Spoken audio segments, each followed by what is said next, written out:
तुम्हाला माहिती आहे का? अधिक मासात येणारी कमला एकादशी ही वर्षातील दुर्मिळ आणि शक्तिशाली एकादशी मानली जाते.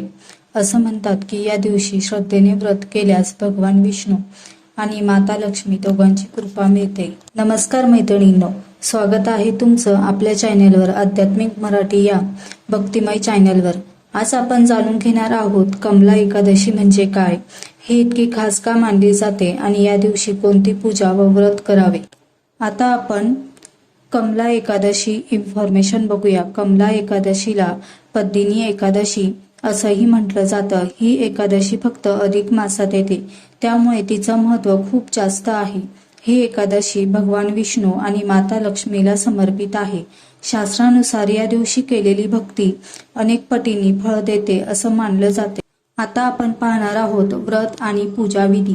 या दिवशी सकाळी लवकर उठून स्नान करावं, घरात स्वच्छता करून भगवान विष्णू आणि माता लक्ष्मीची पूजा करावी, तुळशीपत्र अर्पण करा, विष्णू सहस्रनाम किंवा ओम नमो भगवते वासुदेवाय मंत्राचा जप करा.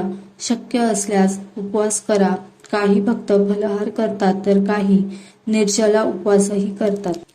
थोडं स्पिरिच्युअल इम्पॉर्टन्स बघूया. कमला एकादशीचं व्रत केल्याने घरात सुख समृद्धी येते असं मानलं जातं.